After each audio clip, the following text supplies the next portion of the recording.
verso 26. Atos 11, 19 a 26.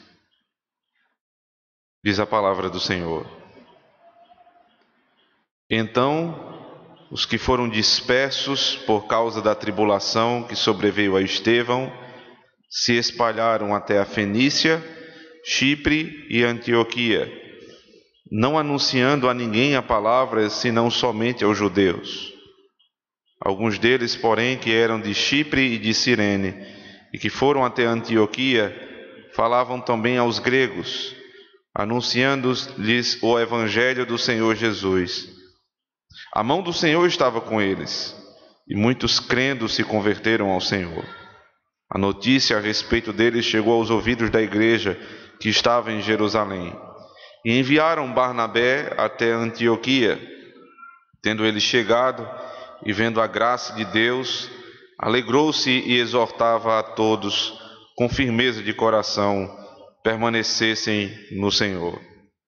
Porque era homem bom, cheio do Espírito Santo e de fé, e muita gente se uniu ao Senhor.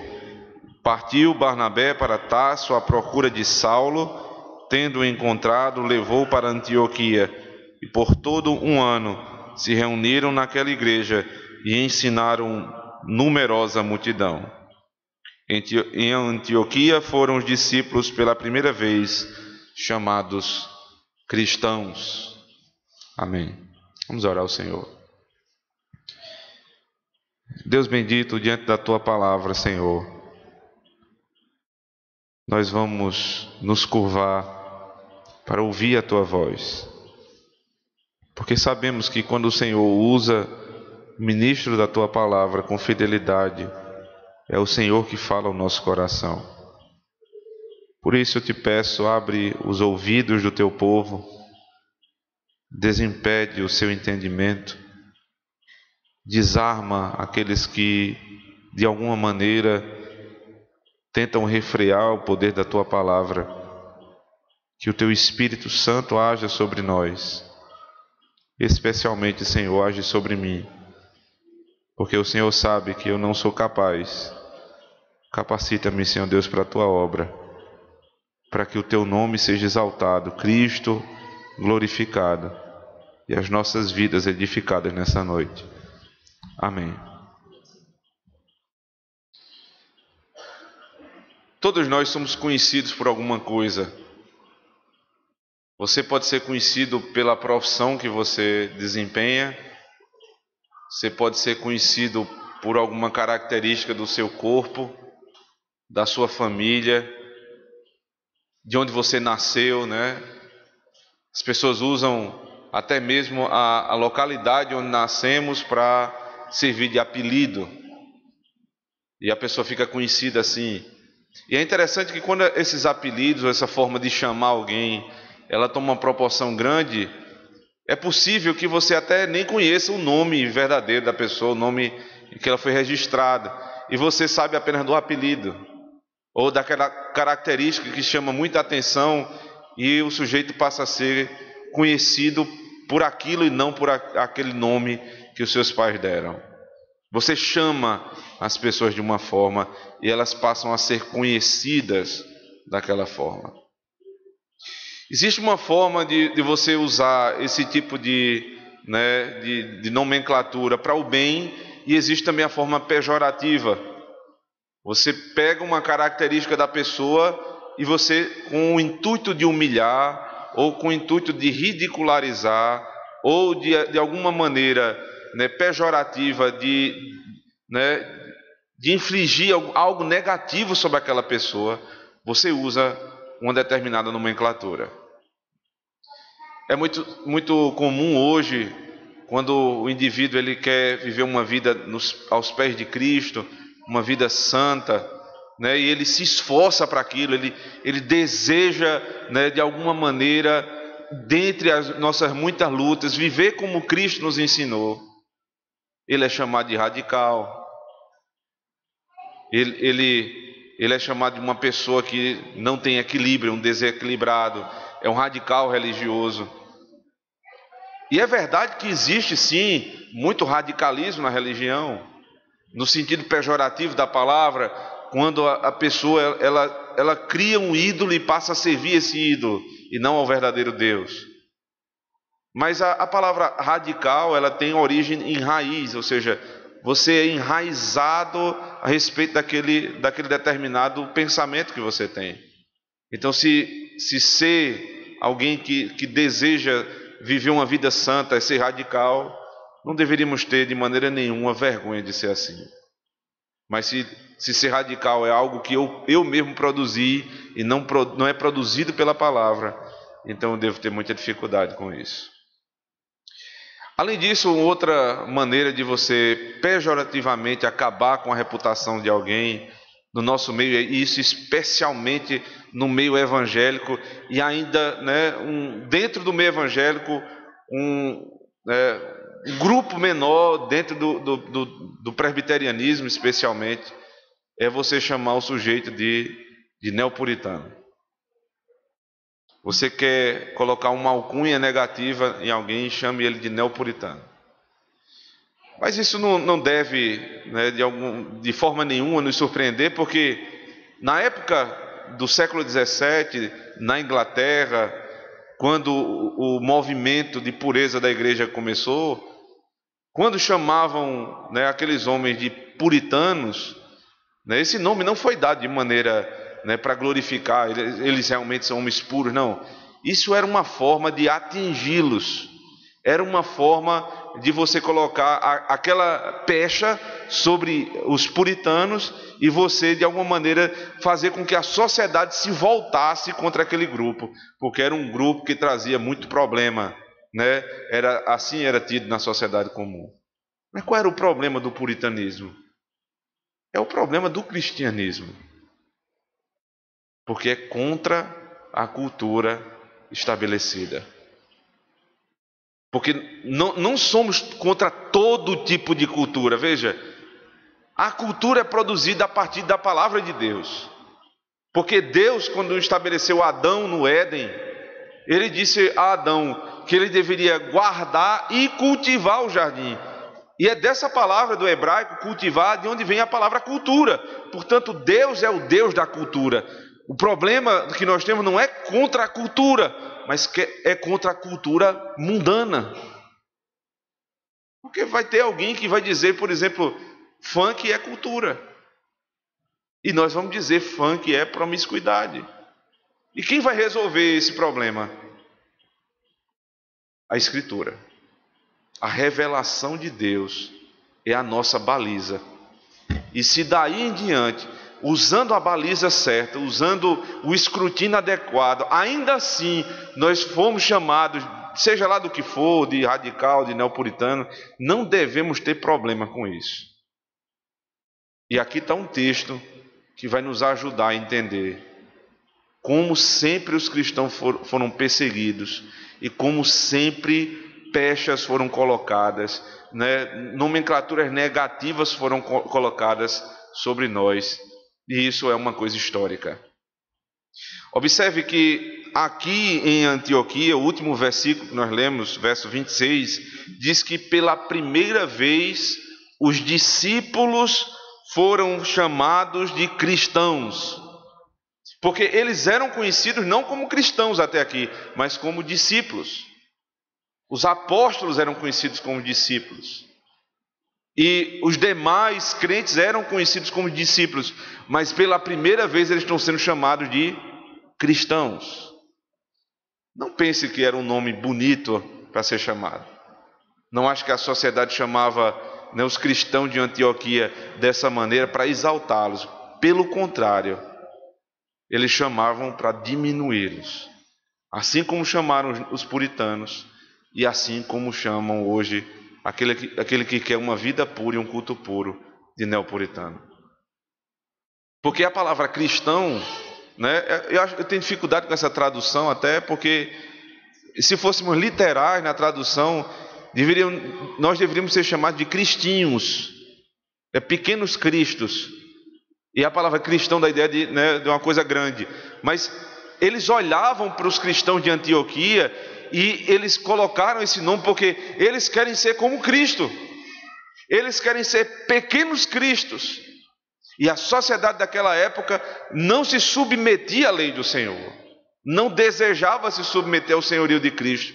Por isso, pejorativamente colocaram esse nome de cristãos. Um nome que não nos envergonha hoje, mas muito nos orgulha. Portanto, se querem chamar disso ou daquilo, se realmente você faz essas coisas buscando a pureza, você deve dizer: mais uma vez a sociedade se levantou contra nós, porque temos buscado a pureza que Cristo nos ensinou. A pureza que só vem quando o Evangelho chega a um determinado lugar.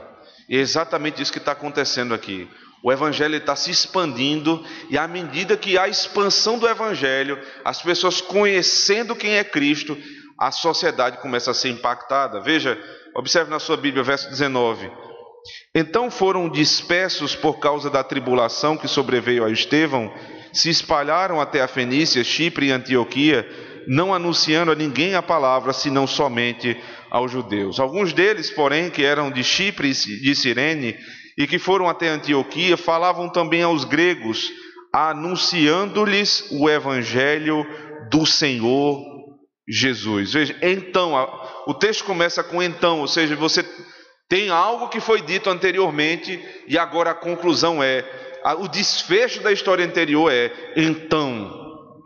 O que foi que aconteceu antes disso? Antes disso, um homem que não tinha nenhum contato direto, desde nascido, com o judaísmo, ele creu. Cornélio creu. Cornélio ouviu a pregação desde o capítulo 10, e um homem que, apesar de ter pouco conhecimento de Deus, e era temente a Deus, mas não conhecia Cristo, conheceu pela primeira vez. E ele foi impactado por aquela mensagem, e foi o primeiro gentil, ou seja, alguém que não era da descendência judaica, que creu no Senhor Jesus Cristo. Então, depois do primeiro, certamente virá o segundo. Essa é a promessa do Evangelho. Lembre-se, tudo isso aqui começou pela uma promessa de Cristo. Atos 1, verso 8, acompanhe comigo, por favor. Mantenha sempre sua Bíblia aberta. Atos 1, 8 diz: mas recebereis o poder ao descer sobre vós o Espírito Santo, e sereis minhas testemunhas tanto em Jerusalém, como em toda a Judéia e Samaria, e até os confins da terra. Essa é a promessa. Vai descer o Espírito Santo sobre a igreja, e vocês vão se tornar minhas testemunhas, desde Jerusalém, Judéia, Samaria, e sobre toda a terra vai ser ouvido falar a respeito do meu nome. O que é que acontece no capítulo posterior? Veja, capítulo 2, a descida do Espírito Santo. Ao cumprir-se o dia de Pentecostes, estavam todos reunidos no mesmo lugar. De repente veio do céu um som como de vento impetuoso, e encheu toda a casa onde estavam assentados. E apareceram distribuídas entre eles línguas como de fogo, e pousou uma sobre cada um deles. Todos ficaram cheios do Espírito Santo e passaram a falar em outras línguas, segundo o Espírito lhes concedia que falasse. Observe que o texto começa dizendo: ao cumprir-se o dia de Pentecostes. Pentecostes era aquela festa do Antigo Testamento, a festa da colheita. Quando foi plantado, lá atrás, numa das primeiras festas, a festa das primícias, houve o plantio inicial. O judeu esperava que, se houve o primeiro fruto do plantio, então nasceria também o segundo, e o plantio seria grande. Então, quando eles davam as primícias ao Senhor, eles diziam: porque Deus deu o primeiro, Ele vai dar toda a colheita. O que é que está acontecendo aqui em Pentecostes? A colheita, a festa que declarava que a colheita estava sendo grande, ela se une a uma verdade da promessa do próprio Cristo. Cristo disse: grande será a colheita de almas. E isso vai acontecer quando? No dia de Pentecostes. Essa festa do Antigo Testamento, ela se cumpre aqui, porque grande será a colheita, não de cereais simplesmente, mas será grande a colheita das almas, porque vamos ter discípulos não apenas em Jerusalém, mas até os confins da terra. É esse o escopo do livro de Atos. Cada parte do livro o evangelho chegando em Jerusalém, chegando na Judéia, em Samaria e nos confins da terra. E nós vimos do capítulo 2, né, quando essa promessa começa, até o capítulo 11, quando chegamos agora, voltando para o texto que estamos estudando essa noite, que o evangelho já chegou, né, no início dessa última parte, porque um gentio já foi salvo. Cornélio creu. Então, o que vai acontecer agora tem ligação direta com todo o livro. A colheita está sendo produzida e o povo de Deus está sendo alcançado. Então, os que foram dispersos, diz o texto, por causa da tribulação, como é que vai se dar a colheita do Senhor? Como é que vai ser produzido o campo do Senhor?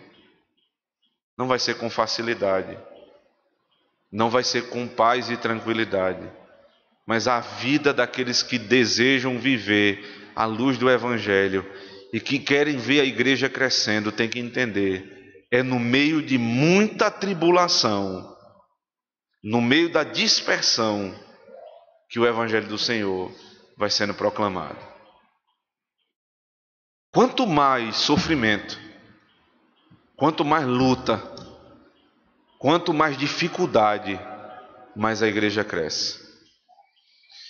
A igreja que pensa estar nesse mundo, né, e sai de casa no domingo para ouvir a mensagem que tudo vai bem, não está disposta a ouvir os profetas de Deus.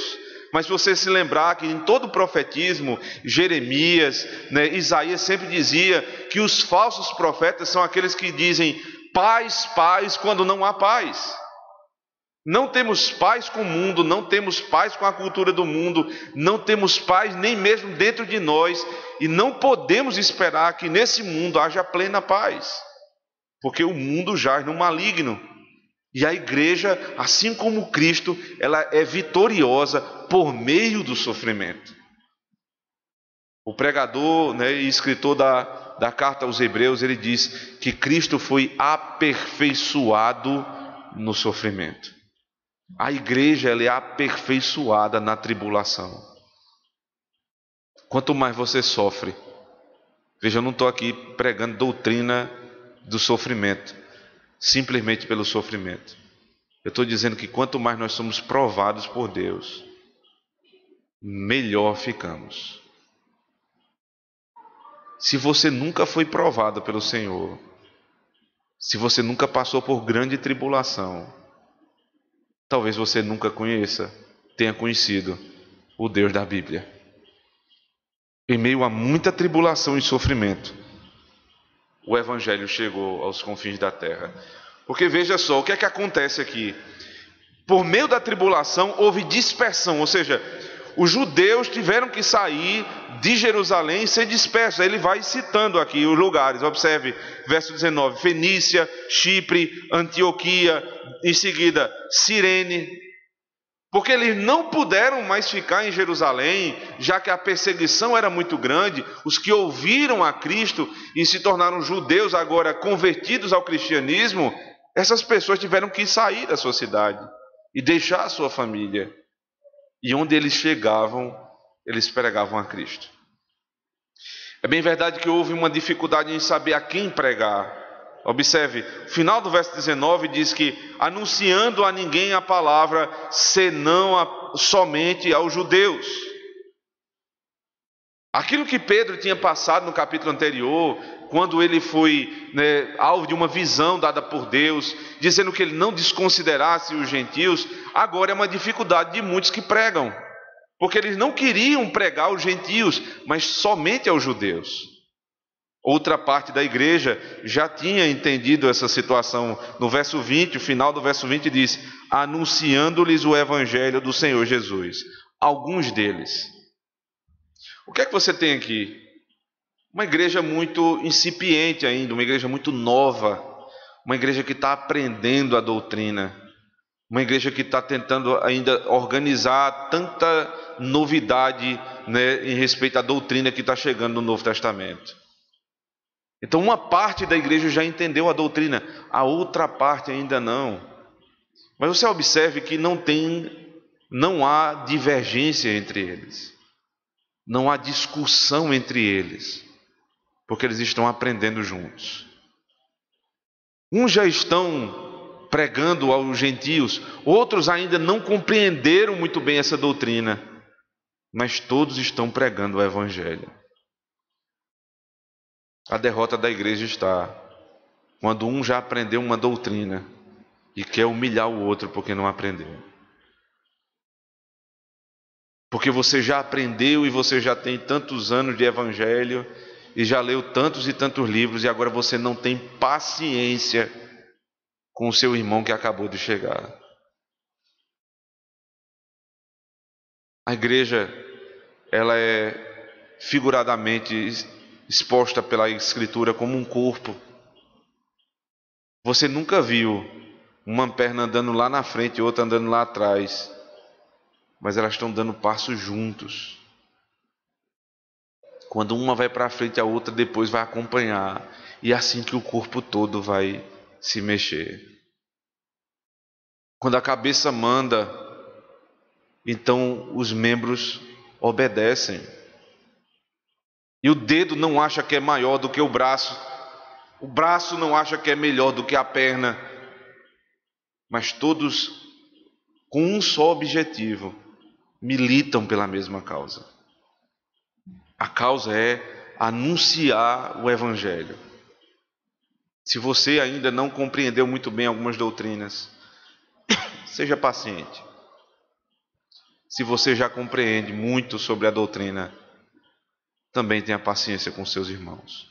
O objetivo aqui é pregar o Evangelho. E veja o que é que acontece no verso 21. A mão do Senhor estava com eles, e muitos crendo se converteram ao Senhor. Não importa se você tem uma boa estrutura de evangelismo, se você tem disposição para evangelizar, se você quer realmente que a igreja cresça, o que importa de fato é quem está conosco, irmãos. Se eu vou com a minha própria mão, eu já estou derrotado. Mas se a igreja, no meio da tribulação, está com a mão de Deus a seu favor, então pode ter certeza, somos mais do que vencedores. Como é que a mão de Deus pode estar ao meu favor? Observe, a mão do Senhor estava com eles, e muitos creram, se converteram ao Senhor. Final do verso 20, também aos gregos anunciaram-lhes o Evangelho do Senhor. Você observa a insistência na palavra Senhor, a palavra Kyrios no grego, que é aquele que tem todo o poder. O Evangelho que está sendo pregado não é o Evangelho apenas do Salvador, é o Evangelho do Senhor. E esse Senhor, voltando para o capítulo 10, se você observar comigo no verso 36, diz assim: esta é a palavra que Deus enviou aos filhos de Israel, anunciando-lhes o Evangelho da paz, por meio de Jesus Cristo. Observe, este é o Senhor de todos, não é o Senhor dos judeus, não é simplesmente o Senhor daqueles que foram nascidos em Israel, Ele é o Senhor de todos. Então, no anúncio do Evangelho, isso precisa ficar claro. A salvação não vem simplesmente quando alguém declara: Cristo é meu Salvador. Porque isso é apenas um aspecto da obra de Cristo, de quem Ele é. Ele não é apenas seu Salvador, Ele precisa também ser seu Senhor. Porque quando eu digo Deus é meu Salvador, eu estou declarando: eu estava perdido e Ele me salvou. Mas observe que dificilmente algum homem vai ter coragem de dizer não para uma oferta como essa. Dificilmente você vai ouvir alguém, quando você diz assim: por que você não tem Cristo no seu coração? Ele vai dizer: mas como eu não tenho? Quem é você para dizer isso? Eu tenho sim, Cristo é meu Salvador. Mas a questão não é só essa. A questão é: Ele é seu Senhor. Como é que você vai saber disso? Você precisa investigar na vida daquela pessoa, a quem ele serve. Eu estou falando isso no ambiente de evangelização, porque na verdade nós devemos submeter a esse teste o nosso próprio coração. Será que Cristo é meu Salvador? Ou será que Ele é meu Salvador e meu Senhor? A resposta está: a quem eu me submeto? Quem está regendo a minha vida? Quando há um problema na minha casa, a quem eu vou buscar a resposta? Várias vezes no gabinete, irmãos, ouvindo, né, a disposição das pessoas, tentando ajudar, e os pastores da igreja, eles estão ouvindo as questões de cada família, e a única ferramenta que nós temos, e quando eu falo a única, não é porque seja pouca, mas é aquela que é suficiente, a única é a Escritura. O único poder que traz o ministro é a Escritura. Mas quando eu vou, de alguma maneira, aconselhar alguém, e a pessoa diz: olha, pastor, eu até entendo, mas não tem como colocar isso em prática. O que eu entendo com a fala daquela pessoa é que naquele ponto específico da vida dela, naquela área em que ela tem dificuldade, Cristo ainda não é Senhor. E todo o trabalho do pastor tem que ser, a partir de agora, tratar aquela área para que o senhorio de Cristo se estabeleça ali também. Isso se dá na criação de filhos. Isso se dá no tratamento entre os cônjuges. Isso se dá na comunhão dos irmãos. Isso se dá no trabalho, na relação do trabalho. Isso se dá nos nossos pensamentos, nas nossas convicções. Se você tem alguma convicção que não é bíblica, você pode até estar anunciando o evangelho de um redentor, mas Cristo não é seu Senhor. Ele precisa, para você ser salvo, ser seu redentor e o seu Senhor. Então as pessoas se converteram ali em Antioquia, porque a mão de Deus era com a igreja. Veja, não é por conta do trabalho e da estratégia da igreja, mas porque a mão de Deus estava com eles, já que eles se submeteram ao senhorio de Cristo. E aí no verso 22 diz: a notícia a respeito deles chegou aos ouvidos da igreja que estava em Jerusalém, e enviaram Barnabé até Antioquia.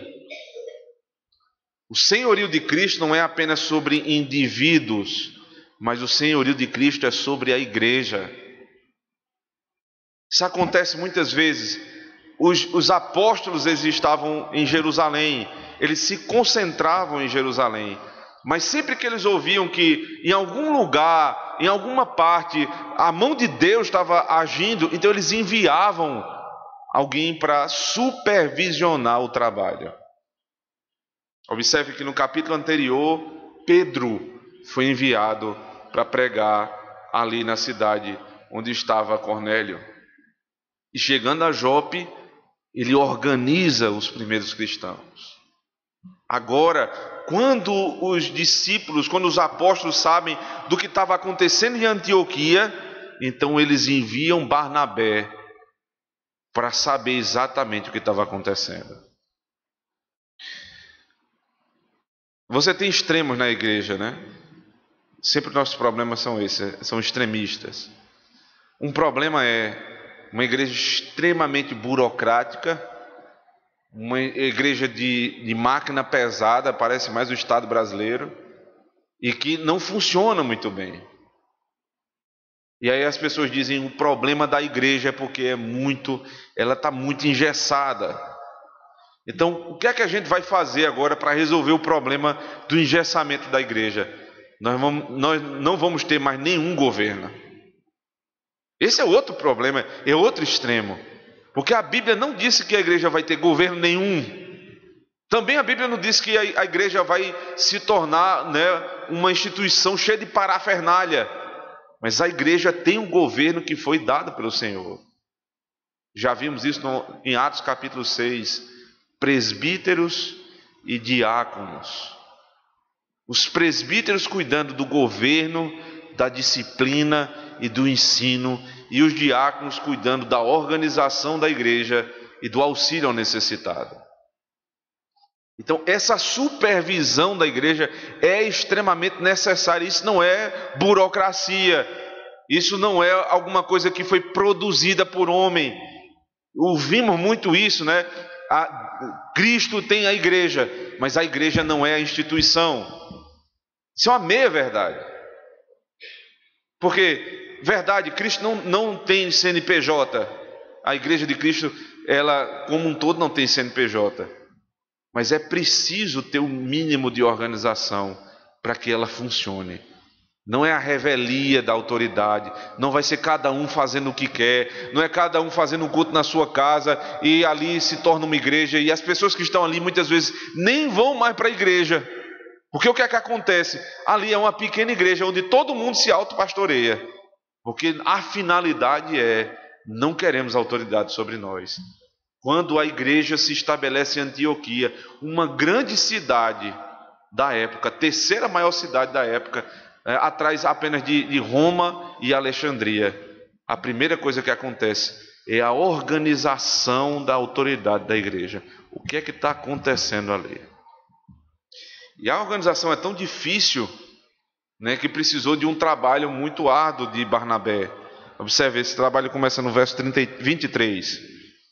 Tendo ele chegado e vendo a graça de Deus, alegrou-se e exortava a todos a que com firmeza de coração permanecessem no Senhor.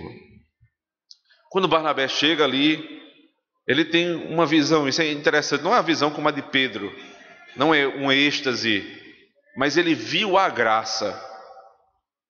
Pense nessa expressão, como é que você vê a graça de Deus?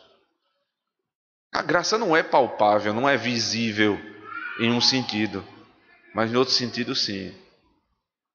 Você vê a graça de Deus nessa igreja quando você vê os irmãos amando a doutrina, quando vê os irmãos crescendo em conhecimento de Cristo, quando vê a atitude do marido mudando com a esposa, quando vê a atitude da esposa mudando com o marido, quando vê que os filhos estão obedecendo aos seus pais, nós vemos a graça de Deus sobre a nossa vida. E foi exatamente isso que Barnabé viu, uma mudança na igreja. Antes de conhecer a Cristo, a igreja era uma, as pessoas eram de uma forma, e agora eles estão de outra. Isso é a graça vista. E a graça também não vista. Escutei essa semana numa pregação, um pastor dizendo que nós chegamos ao número de 50 milhões de evangélicos. Eu não sei se alguém consegue se orgulhar com esse número, porque diante dessa verdade isso é uma grande vergonha. Porque se somos já quase 1/4 da população, por que o Brasil continua cada vez mais corrupto? Por que as famílias continuam cada vez mais degeneradas? Porque não há mudança na política praticamente nenhuma. Por que os nossos filhos são desobedientes? Por que as coisas não mudaram? Ou seja, qual é o impacto que essa igreja teve na nação? Qual o impacto que isso gerou? Porque onde o evangelho chegou, gerou impacto. Barnabé viu pela primeira vez a igreja de Antioquia e ele percebeu a graça. Ou seja, houve mudança na vida das pessoas. Eu não tenho dúvidas de que esse número de 50 milhões é um número inchado. Podemos ter 50 milhões de membros, podemos ter 50 milhões de pessoas que dizem ser evangélicas, mas não temos 50 milhões de cristãos no Brasil. É um número muito menor. Porque senão a nossa nação já não era mais a mesma. Como Genebra não foi mais a mesma na Reforma. Como a Inglaterra não foi mais a mesma durante o período dos puritanos. Como os Estados Unidos por muito tempo não era como o restante do mundo por conta da colonização que foi feita por meio dos protestantes. Não seríamos assim, irmãos. Então, vendo a graça de Deus, Barnabé alegrou-se e exortava a todos que com firmeza de coração permanecessem no Senhor. trabalho de Barnabé, em primeiro lugar, é animar a igreja. Se você voltar comigo, por favor, ainda no livro de Atos, Atos capítulo 4,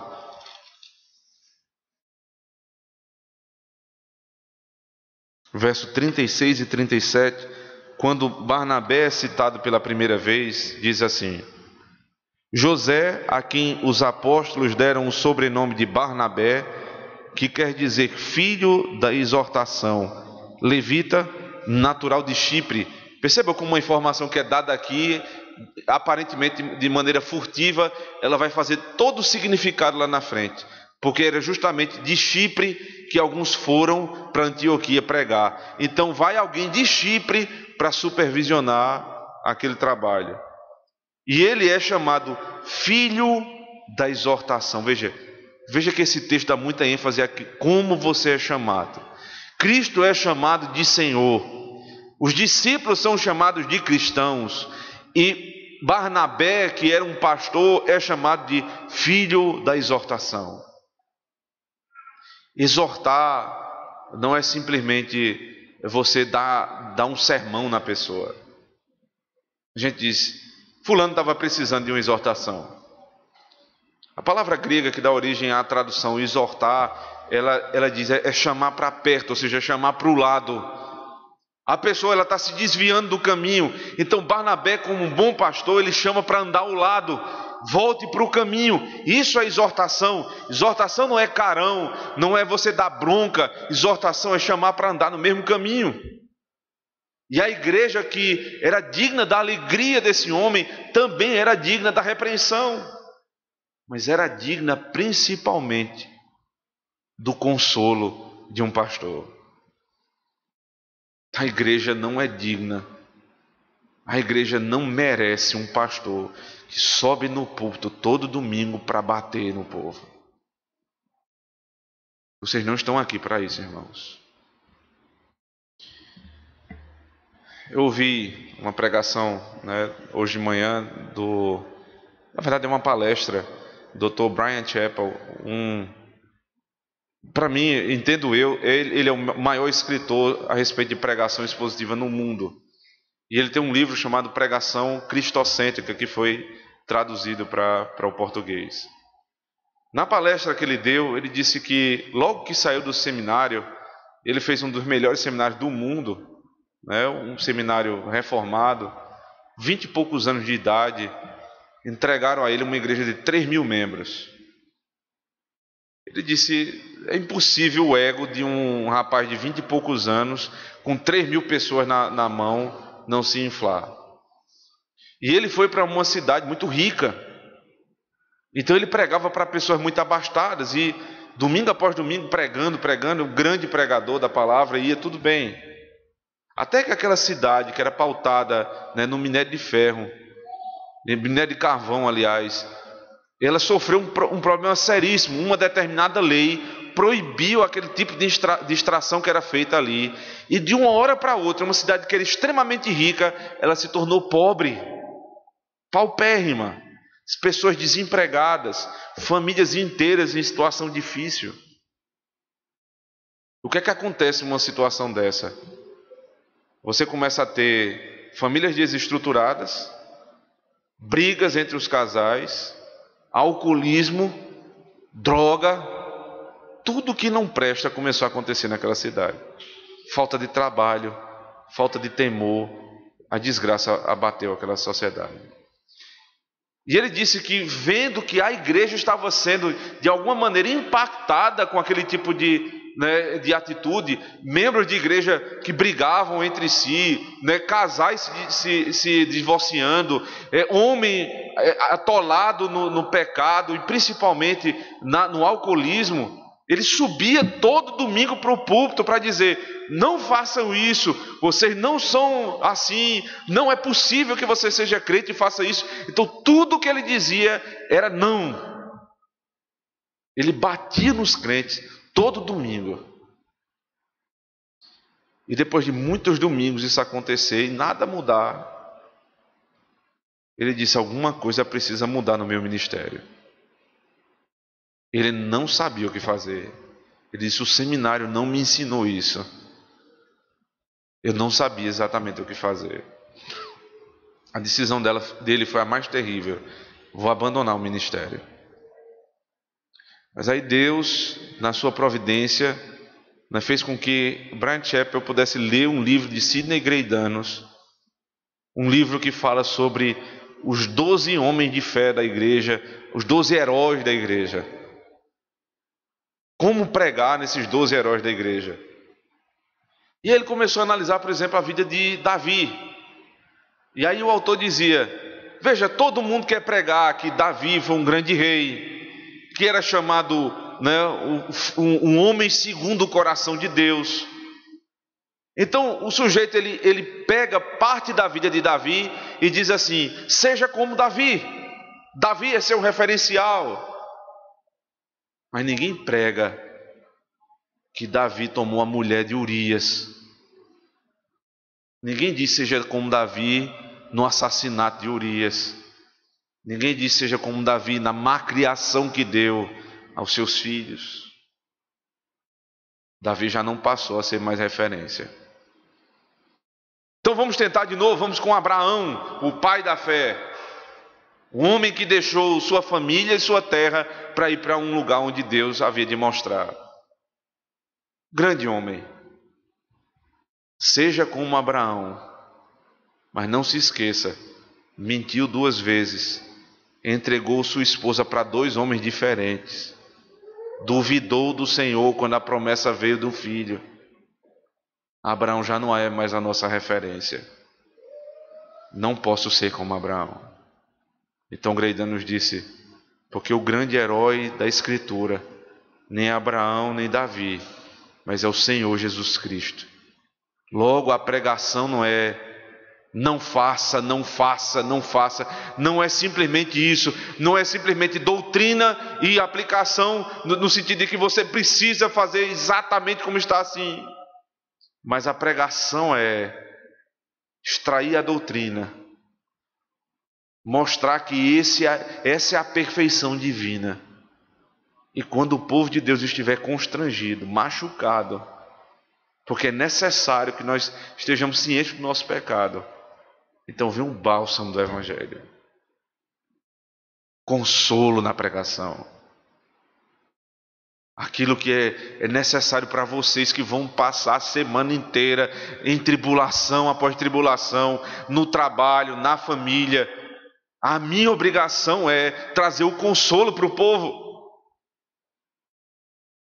Não é a obrigação trazer o consolo dos falsos profetas, paz, quando não há paz, mas é dizer: irmão, nós estamos numa sociedade perdida, nós mesmos estávamos perdidos se não fosse Cristo, mas graças a Deus, porque o Senhor nos deu o seu Filho. E é essa mensagem que o povo de Deus vai sair daqui, alegre, exortado para prosseguir. Veja como diz aqui o texto: permanecer no Senhor. Por que Barnabé pregava assim? Em verso 24, isso é um comentário do próprio Lucas. Porque era bom, homem bom, cheio do Espírito Santo e de fé, e muita gente se uniu ao Senhor. O primeiro trabalho dele foi exortar a igreja para perseverar na fé, consolar o povo de Deus. Essa é a primeira parte. A segunda parte e última parte do trabalho de Barnabé ali em Antioquia começa no verso 25, observe. E partiu Barnabé para Tarso, à procura de Saulo. Tendo encontrado, o levou para Antioquia. E por todo um ano se reuniram naquela igreja e ensinaram numerosa multidão. Em Antioquia foram os discípulos pela primeira vez chamados cristãos. Barnabé não era apóstolo. Barnabé, ele era enviado pelos apóstolos como alguém que tinha um ofício, semelhante a de um evangelista. E Barnabé, ele percebeu que o trabalho em Antioquia era muito grande. Veja, cidade com 500 mil pessoas na época, cidade do tamanho de Campina Grande, na época era uma grande metrópole. Igreja grande, muita coisa para fazer, muito ensino para ser dado. Ele podia dizer: não, eu dou conta. Mas Barnabé disse: eu sozinho não vou dar conta. Ele sai de Antioquia e vai à procura de Saulo.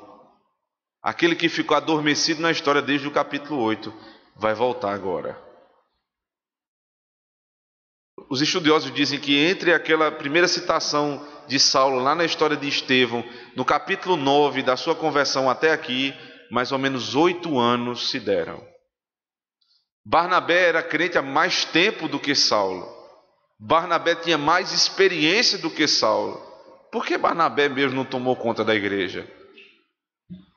Muito provavelmente, nos 8 anos, entre o capítulo 9 e o capítulo 11, foi o período em que Saulo foi elevado aos céus. Lembra-se que ele diz, eu fui elevado até o 3º céu. Ele passou por muitas experiências com o Senhor.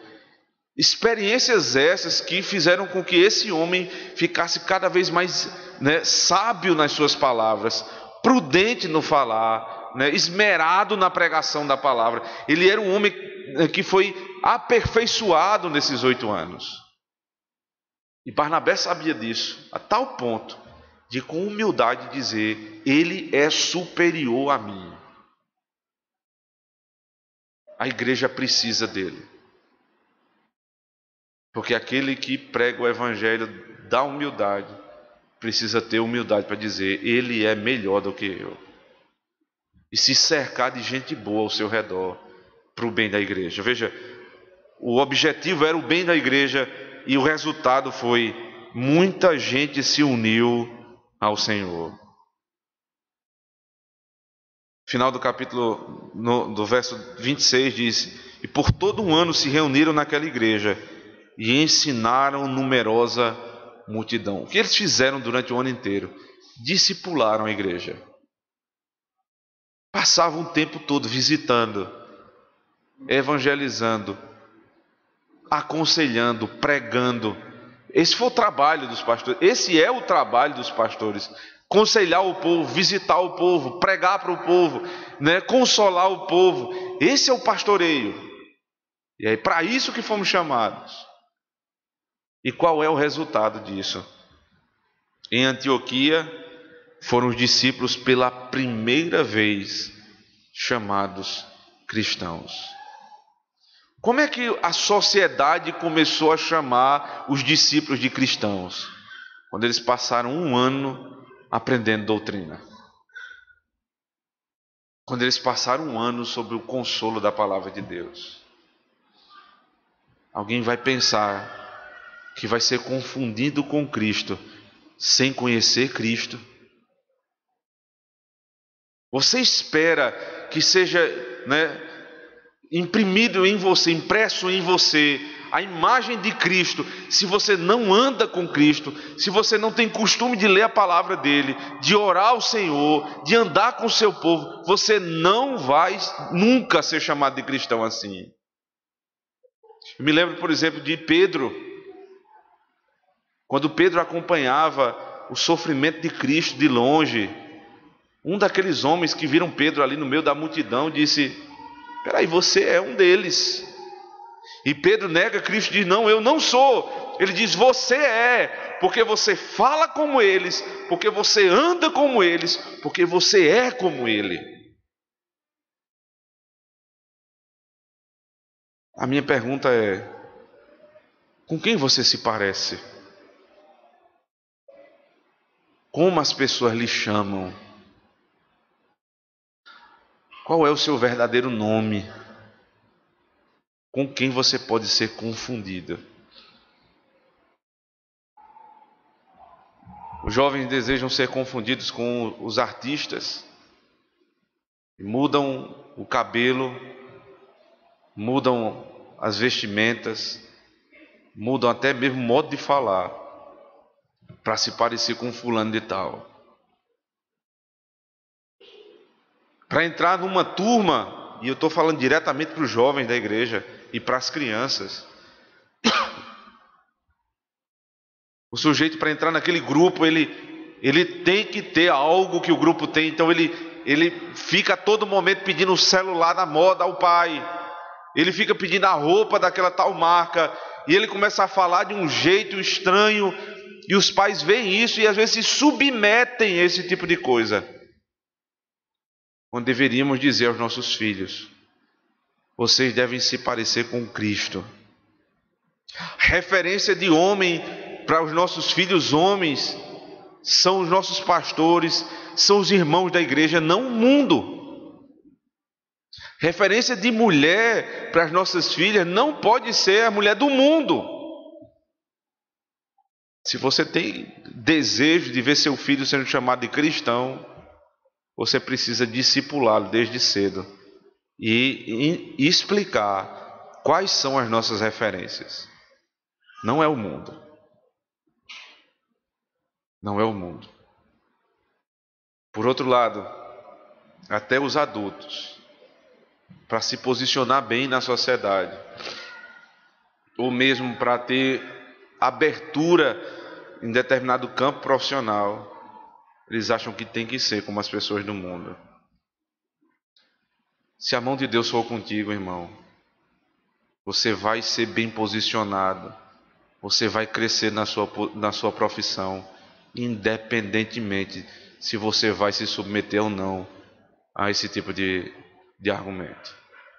Você não precisa falar bobagem, não precisa se vestir como um tolo, você não precisa, passar uma imagem que você não é, que não é a sua, para ser confundido com algo.